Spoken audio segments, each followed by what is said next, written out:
Okay, let me try again. So what I said so far is that I'll talk about the things that combines combinatorics and number theory, and please do not hesitate to stop me whenever you have any questions. This joint work with John Bourdain, and I started with the following old and still wide open conjecture of Erdős and Szemerédi that says that, or illustrates that we don't quite understand the intricate relation between sums and products of integers. Okay, every set of n integers, either it has many distinct sums or it has many distinct products. And this is a theorem if we change the 2 minus epsilon to a, yeah, I still didn't tell. So this is at least n to the 2 minus epsilon. And if we want to change it to a theorem, then it is known with n to the 1 plus c for some absolute positive constant c. So some result of this form was proved already by Erdős and Szemerédi, and then it has been improved many times. Maybe a notable improvement is by Elekes, which uses some incidence, some interesting results in incidence geometry. And the best known lower bound for c is 1/3 up to some logarithmic terms. That's due to Scholli machine. Okay, now this result has an analog for finite fields, and that's a theorem of Bourdain, Katz, and Tau.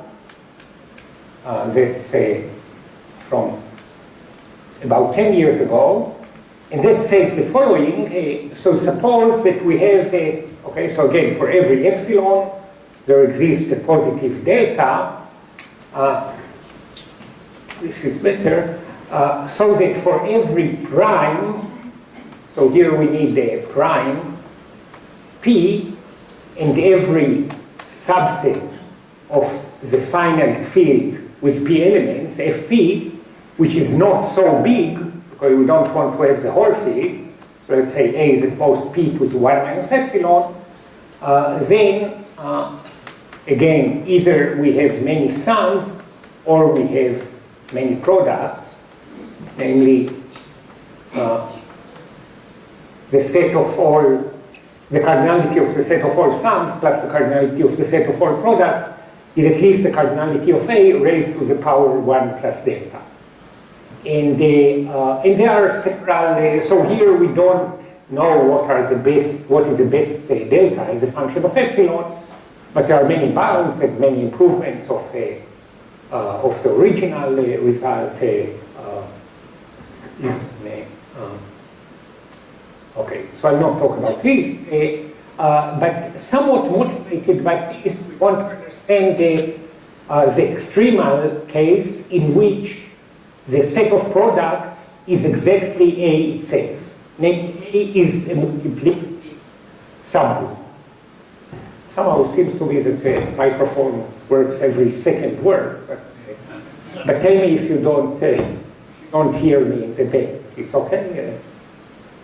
Yeah. Okay. So, so we want to ask, what if A times A is equal to A exactly? So namely, A is a multiplicative subgroup of the finite field, say, Fp. And I denote it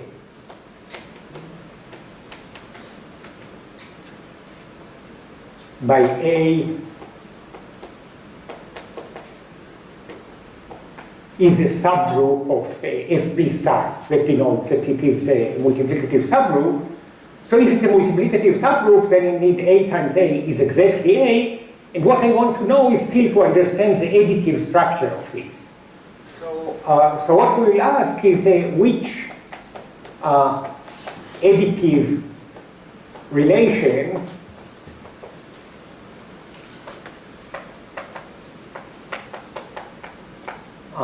must hold in A. And in particular, the most basic additive relation is just x plus y equals z. So can A be sum free, or must we have some solution of the equation x plus y equals z, where x, y, and z belong to A? Okay, do there exist x, y, z in A, so that x plus y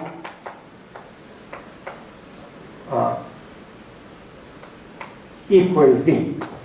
And maybe I just say that this is equivalent because this is a multiplicative subgroup. I can divide by z if I want, and this is equivalent to the existence of x prime, y prime in A with x prime plus y prime equals 1. Okay? So I want to know when I can ensure such a relation, and it makes sense to suspect that if the subgroup A is somewhat big, like the set of all non-zero elements of the finite field, then of course we expect to have such relation, maybe many relations. If it is very small, like maybe the subgroup consisting just of plus 1 and minus 1, then it does not contain a solution. So somehow it makes sense to believe that if it is big, then it contains a relation. We want to know how big we must demand that it will be, so that we will be sure that it contains a relation. And something is simple, so I write fact, which is basically known, so it follows from many known things. And this is that if A is a multiplicative subgroup of FQ, so I'll be mostly interested in prime fields, but some of the things I mentioned hold equally well for prime powers, so then I write FQ for prime power. So if we have a multiplicative subgroup of FQ, and it is big, and big here is q to the 3/4, then there is a solution. It is not sum free, it's R, X, Y, Z in A with X plus Y equals Z. And as I said, this is simple. We will basically see something that is more general than this. And the remark is that probably q to the 3/4 is not tight. This is the best known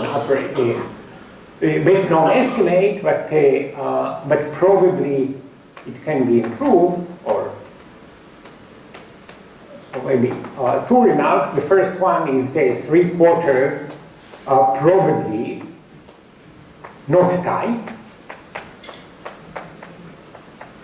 So nothing better is known, but assuming some conjectures in number theory, then this q to 3/4, one would be able to decrease it to q to the 2/3. And the second is that for prime powers, there are examples, maybe I write, there are infinitely many examples of q which are powers of 2 to the k, for some values k, and sum free A in the multiplicative group of the finite field with q elements, but q now is a power of 2, and sum free, namely no solution to x plus y equals z, and the cardinality of A is big, is at least some constant q to the 2/3. Okay, so this is related to something called the cyclic capes. It's not exactly this, but it's related to constructions of what is called cyclic capes in finite projective spaces. And the specific construction here follows some construction by Ihani from some 6 years ago or so. But we will be interested mostly in the prime case, and the prime case seems to be very different. So the main result, and I'll tell you something about the proof of it, is the following theorem. So this is in this paper with Bourgain, and it says that there are infinitely many primes, so we want prime fields, or prime P, and the multiplicative subgroups in the finite field with P elements, and those subgroups are pretty big, so at least some constant P to the 1/3, so not as big as in the prime Hauer case, but somewhat big, and A is sum free, so no x, y, z in A, x plus y equals z. Okay, so at least we know that it's a power of 3. This is one result. Now what about, so this is about a very basic relation, x plus y equals 1, or x plus y equals z. What about more complicated relations? So after all, the title was Additive Patterns in Multiplicative Subgroups, so I want to look also at more complicated additive relations. So more complicated relations. So here is some specific conjecture. This was a recent conjecture by Sun, and he says that for all prime, so this was very specific, it is for every prime which is bigger than 13, okay? We can order, there exists a cyclic permutation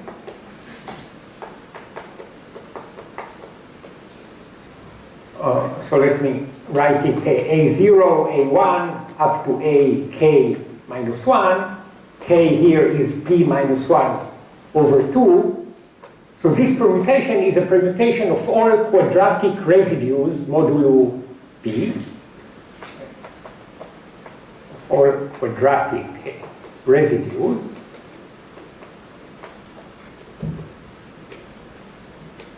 Mod P, so that the sum of every two adjacent one is also a quadratic residue. So AI plus AI plus 1 is also quadratic residue for all I, including I equals k minus 1, where we go cyclically. Okay? And it turns out that this is indeed correct. And moreover, it is true even for, so of course the quadratic residues is one example of a multiplicative subgroup. This is a very big subgroup, right? Half the elements. And it turns out that something like this, a cyclic permutation, so that the sum of every two adjacent ones also belongs to the subgroup, holds for even much smaller subgroups. So indeed, true, and moreover, we have the following, so this will be the second theorem, and it says that for every multiplicative subgroup, and again, this holds for prime powers as well, which is about the bounds that we had before to get one additive relation. Now we will need many, so I'll write here a q to the 3/4 plus little 1. There are some logarithmic terms that I don't specify. So there is, again, a cyclic permutation, A0, A1, up to AK minus 1 of A with AI plus AI plus 1 in A for all I. Okay, so up to this little one term, this is much stronger than the quadratic residues.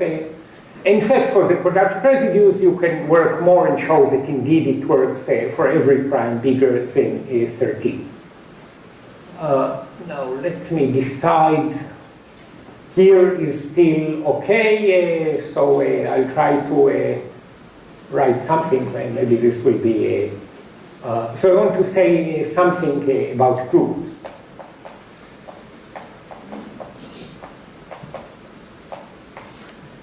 Can you see it from there? Yeah, okay. I mean, this was yes, or this was yes? Okay.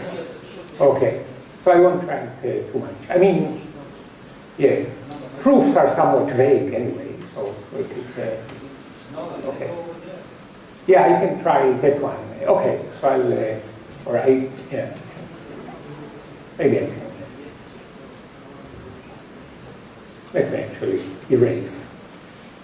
Okay, so I want to say something about the proof. Theorem 2 is due to 0 and OK, right? Right, yeah. Yeah, all the new results. Right.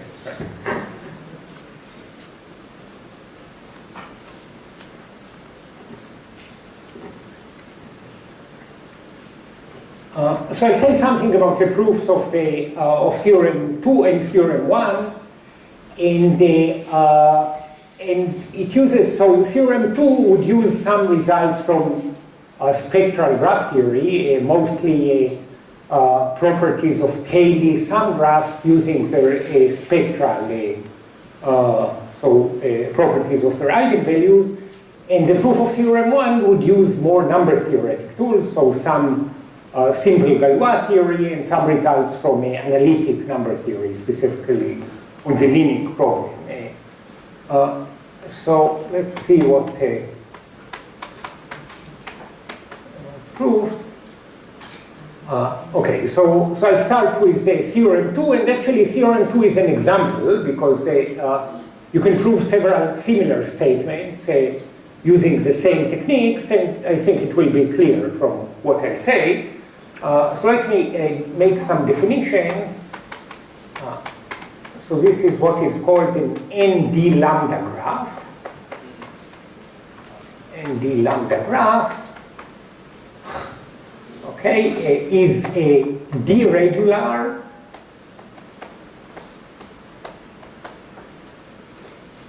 graph n vertices, and all non-trivial eigenvalues. So because it is deregular, the biggest eigenvalue is always d, but all non-trivial eigenvalues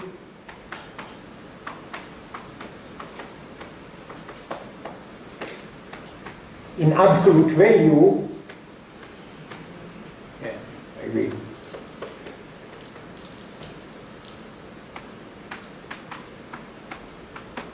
Value at most lambda. I mean, seems to me it's better to erase early so as to give it some time to dry before I write on it. So let me erase on the board.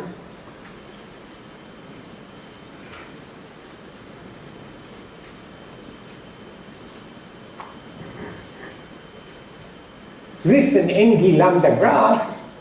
And one reason to make this definition, so this is a notion introduced in the 80s, is observation that if lambda is much smaller than d, so all non-trivial eigenvalues in absolute value are much smaller than the biggest eigenvalue, then the graph is pseudo-random. So it looks like a random graph. And in particular, every set of vertices spans somewhat more or less the right number of edges. So this is a known lemma, and it's simple. So this was proved in the joint paper with Fen Chung sometime in the 80s, and it says that for every ND lambda graph, G, and for every set of vertices, U, which is a subset of V, then the number of edges on U, so let me write here, E of U, these are just the number of edges, all the X, Y in E, x and y belong to u. So that's the number of edges that u spans, minus now what should be the number of edges. So we have u choose 2, which is about u squared over 2 potential pairs of vertices that can be adjacent or not. And sort of the probability that a pair is an edge is roughly d over n, because the graph is d regular and has n vertices. So I multiply here by d over n. What we see here is a quantity, is the number of edges we expect to see if the graph would have been ideally random. And the statement, which can be proved by some simple linear algebra, says that the difference between what we actually have and what we should have is not big if lambda is small. So it's smaller than lambda u over 2. Okay, so if lambda is small compared to d, and u is not very small, then we have about the right number of edges. So this is one fact. Another fact we need is that the definition of a Cayley sum graph. So if H, say, is an abelian group, and S is a subset of H, the Cayley sum graph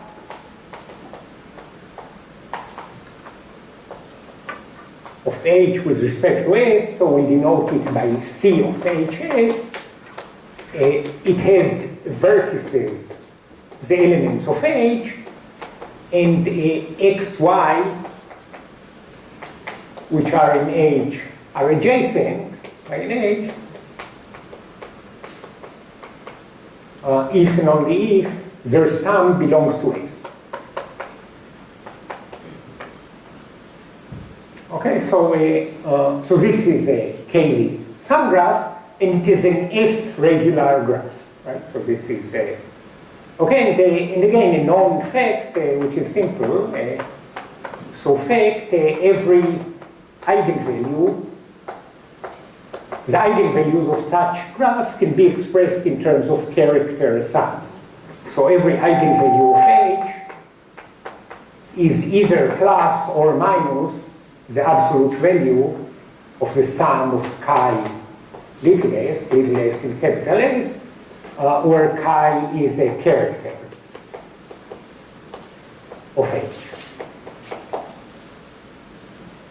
Okay, so we know we have an expression for all the eigenvalues, and now let me try to write the proof of theorem 2, and you will see that something like this holds for other statements as well.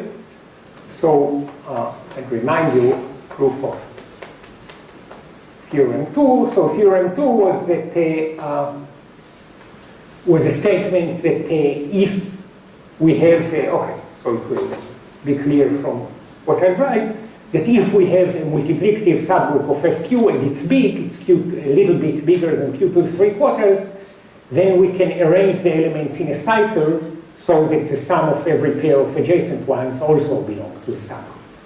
Okay, so we have a given A, which is a multiplicative subgroup of FQ, and it's a little bit bigger than Q to 3/4.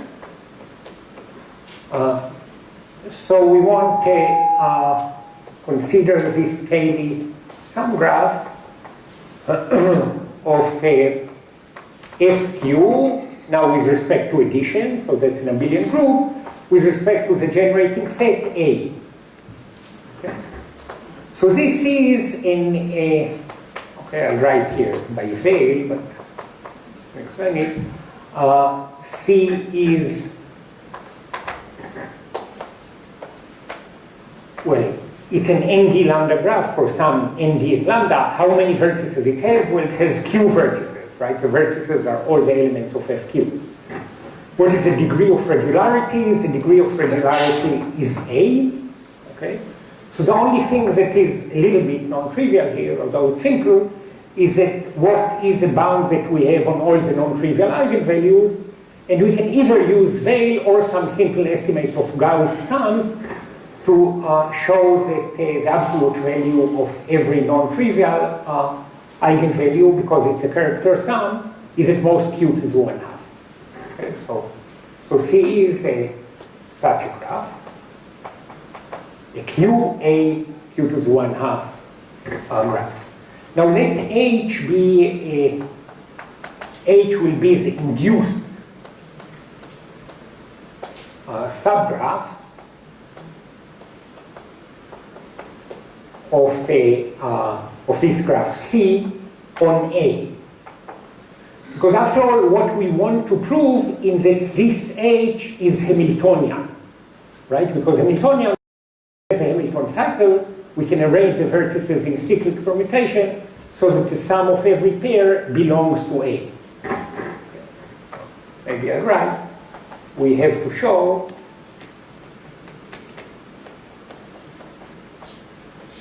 that H is Hamiltonian.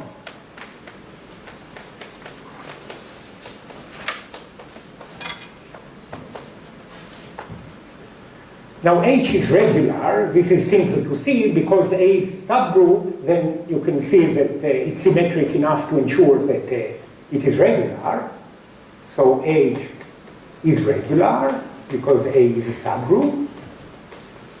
And by the lemma there tells us how many edges roughly we have on H, so we know what is the degree of regularity. By lemma, let's take a degree of regularity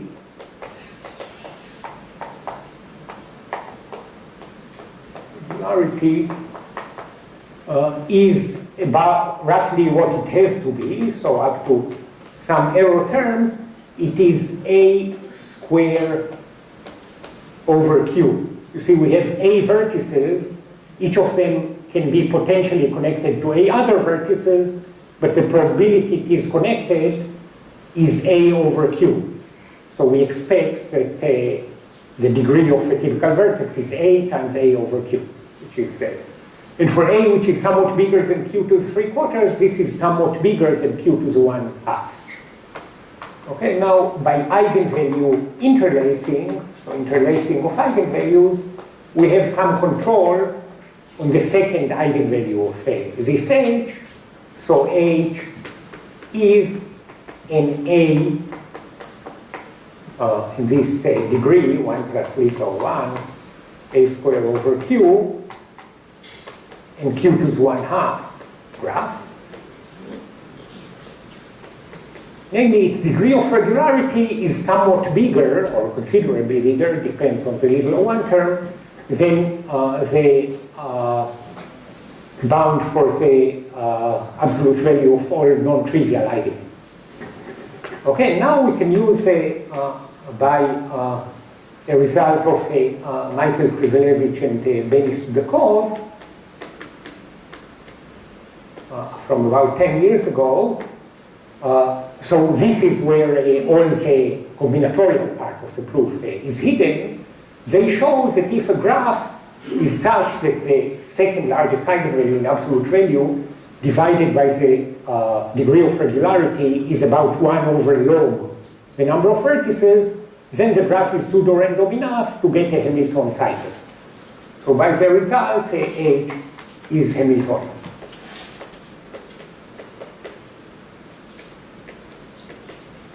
And that's it. And as I said, you can see that this is really a special case of, so along the same lines, you will be able to prove many similar sounding statements, because you just have to replace this result of Krivelevich and Sudakov here by something else, and there are many results that are known for ND lambda graphs.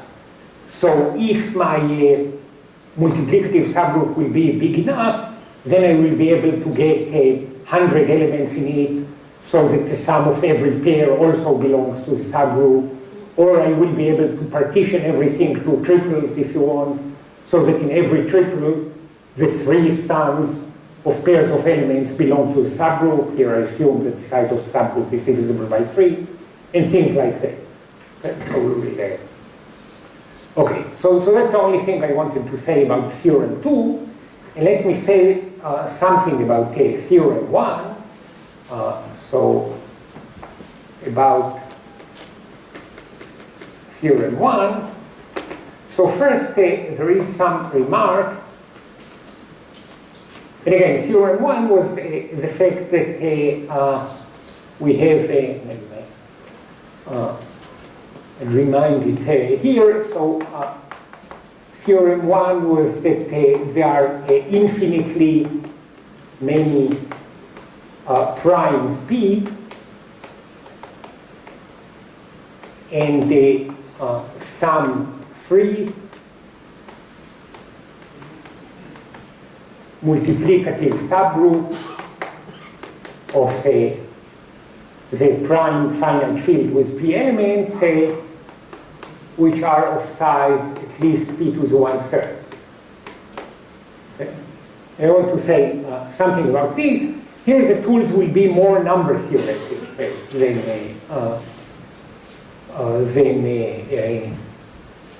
combinatorial. There is some hope that by the time I finish, the room will be full. This is that we keep. Okay, so let me first make some remarks that that we have to be careful here. So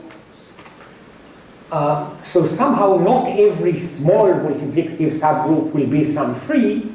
And this is the following simple remark, that if 6 divides D, and A is a multiplicative subgroup of, say, FP or FQ, and this is of size D, so then it is never sum free. If 6 divides it, then always there is a solution.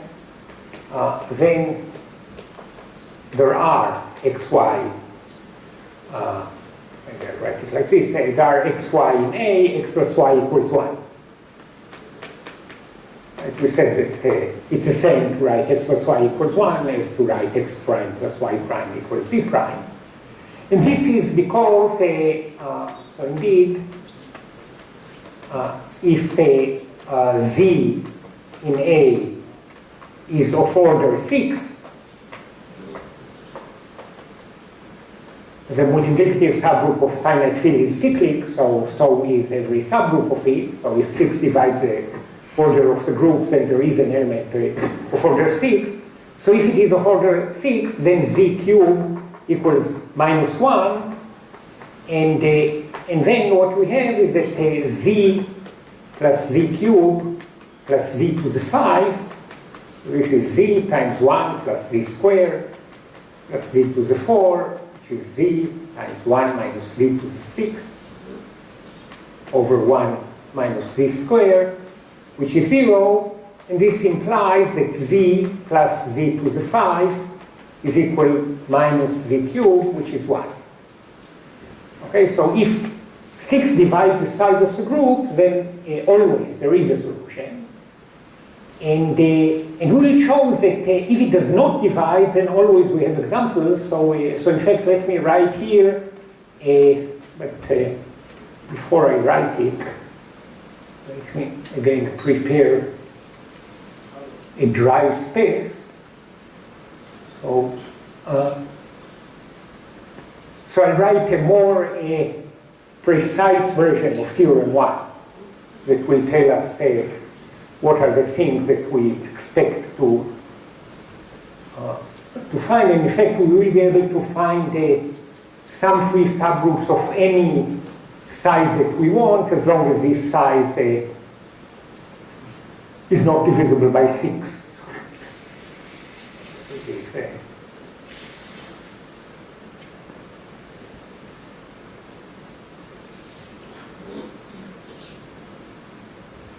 Okay, so what is this more precise version? Let's call it theorem 1 prime. So for every integer d, so that 6 does not divide d, okay, there is a set, let's call it ed, of at most, in fact less than, but it was d squared over log d primes. So this will be the bed primes. In fact, none of them is very big, so none of them is more than 3 to the d, but never mind. So that for all prime p, which does not belong to ED. So ED are kind of the bad primes. But for every prime which does not belong to ED and has a subgroup, so P equals 1 modulo D, the subgroup A of FP is a multiplicative subgroup which is of size D, right? There is a unique such subgroup, is sum free.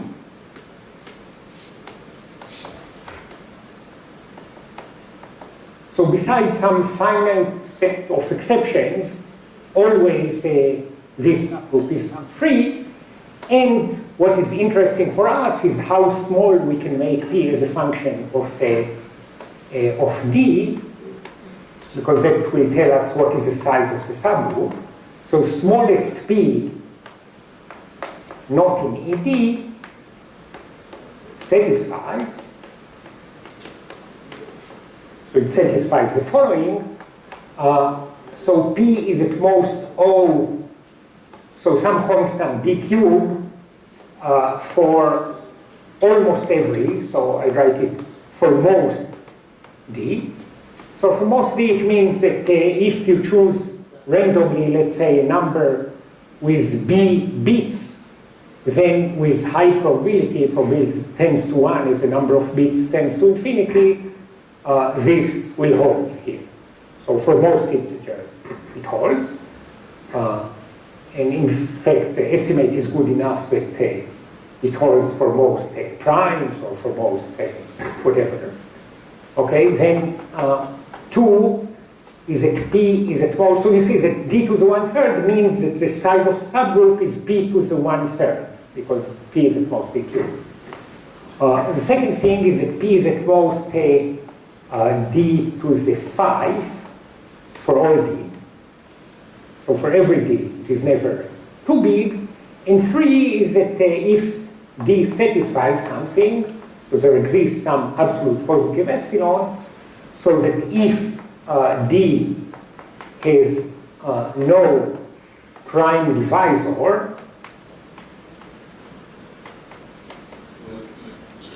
of size bigger than D to the epsilon, then again we can recover the estimate in part 1. The smallest P is at most D cubed. Okay. So this is what we claim, and I have 7 or 8 minutes to tell you something about this. So here, as I said, it will use some algebraic and some analytic number theory. And so let's say, okay, so a sketch of proof. We start from an example with the complex numbers. So let C be e to the 2 pi I over D. So just primitive complex dth root of unity. And let Q of C be the extension field. We take Q and we add to it Xi, and we take the fields they generate. So this is called the cyclotomic field. And I want to look at the integers. In this field, so these are the Z of Xi, the integers, in Q of Xi. And these are just polynomials in Xi of degree less than D, right? Because Xi to the D is 1, with integer coefficients. And if you want, you can think, if you feel more comfortable with it, you can think of D equals 4. If D is 4, then Xi is I, and then Z of Xi are just the Gauss integers, Gaussian integers. A plus bi, where A and B are integers. Okay, now since, so this is simple, as 6 does not divide D, Xi to the I plus Xi to the J minus 1 is never 0. So you can check. The only possibility is that xi to the I plus xi to the j, they are roots of unity. Their sum can be 1 only if they are conjugates to each other, right? Because the imaginary part has to cancel, and the real part has to be 1/2. So you can check that these are only primitive roots of 6. I should say, by the way, that here this is a special case. So one can use results of Mahler or extensions by Conway, Jones, and others to give examples of big multiplicative subgroups that do not have solutions to more complicated equations. So suppose you don't want a solution to x plus y plus z plus w equals t, or x plus y plus 13w equals 57t. Then still you would be able to get some bound using this method, but then you would not know what is analog of 6, but there would be some finite numbers. So that follows for some general reasons. Okay, so these are all non-zero, and you see that what this means is that if we look at the powers of xi, then we already have an example over the complex numbers, right? So this is an example of a multiplicative subgroup of the complex numbers, namely the power of xi, with no solution to a plus b equals 1, right? And the only thing we have to do, and we have to do it in 4 minutes, is to translate this example to finite fields. So this sounds like something in model theory. In fact, one can use some general results in model theory to get that if P is big enough, then indeed there would be an example in FP also. But the trouble is that we want an estimate. So if we would use model theory, it would not give us any estimate. It would just say that if P is big enough. Okay, so we want to do it explicitly. So here is what we do. So we let B be the product over all ij between 0 and d of xi to the I plus xi to the j minus 1. So this is some number, right, the product of complex numbers, and B is invariant under Galois conjugation. So if we make xi to the r, where r is relatively prime to d, then we still get the same product. And because of this, b is an integer. Okay, so b is an integer. And also we see that b is not 0, because it's a product of things that are non-zero. And of course, its absolute value is less than, for example, 3 to the d squared, because it's a product of d squared things, and each of them is in absolute value less than 3. So we can define E of d to be the set of all p prime.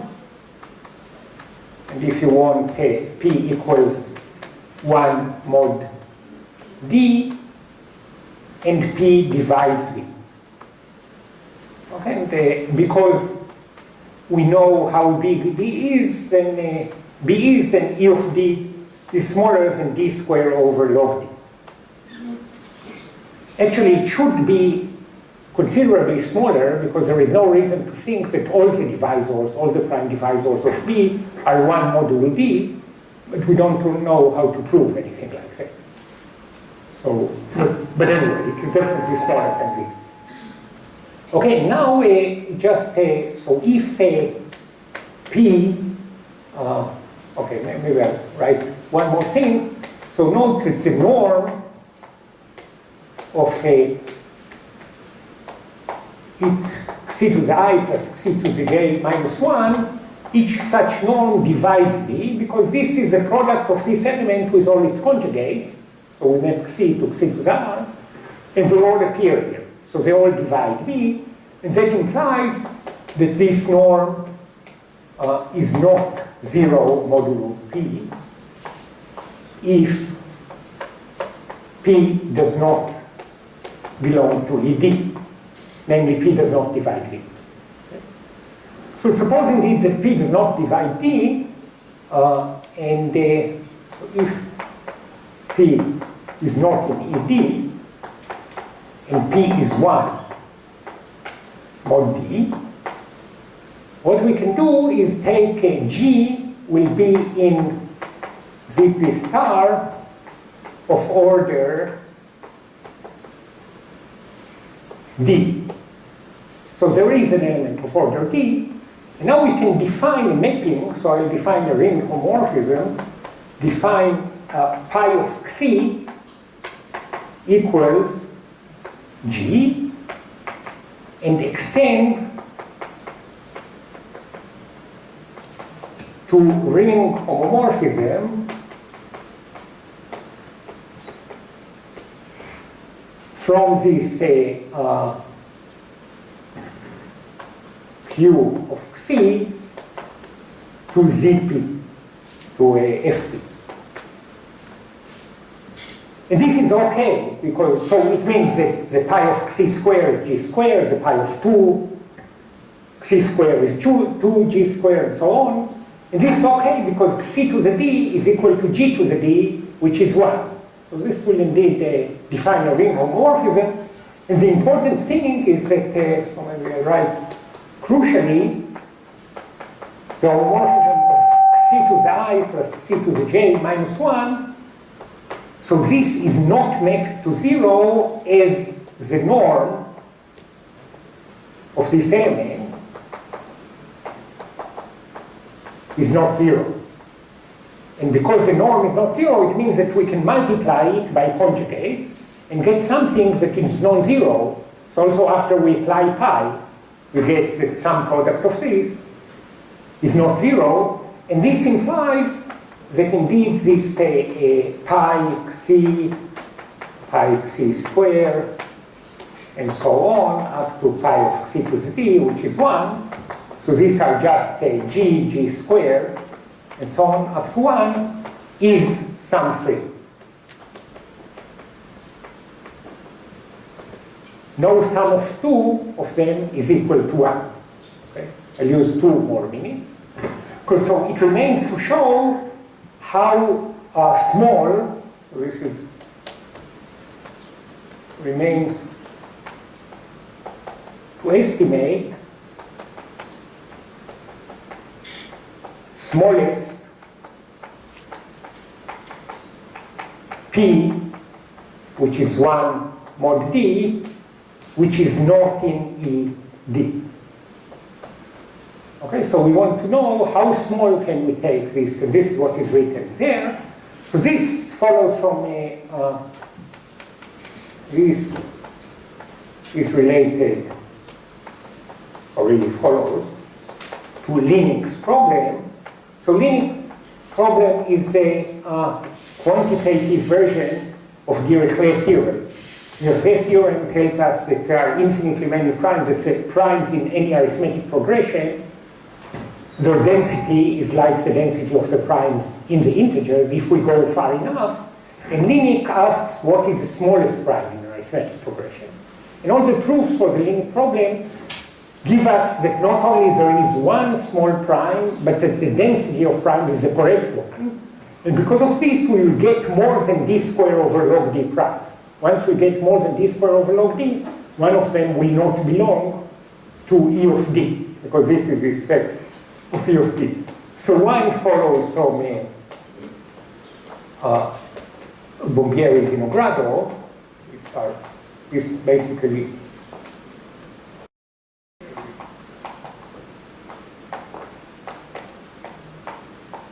Vinogradov that gives very good estimates for the Linux problem for in average.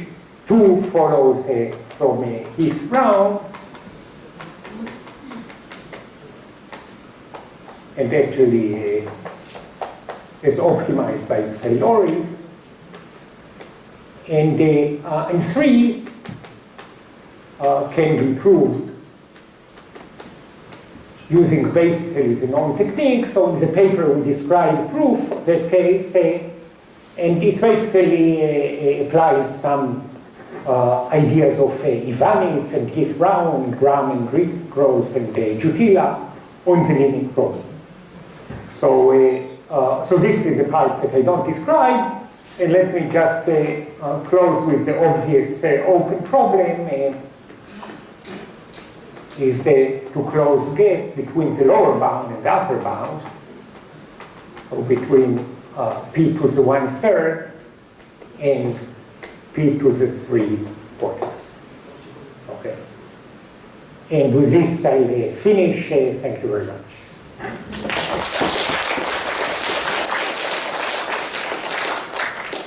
Any questions, comments?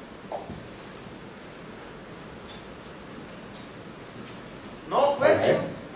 Oh, So you said that eventually the distribution of times behaves like in prime numbers here, but in the beginning it's kind of difficult to plot. Yeah? That's why you get this loss. Yeah, otherwise you would get it from d squared, not from. That's right, yeah. So in the beginning, or even the link problem is about the smallest prime in an arithmetic progression, and we don't know that this smallest prime is smaller than d cubed, let's say. So even 1, even to get 1. What is the conjecture? The conjecture is that you can get close to d squared, something like this. Right? So then still there is the bottleneck then will come from another. So this proof cannot give better than p to the 1/2.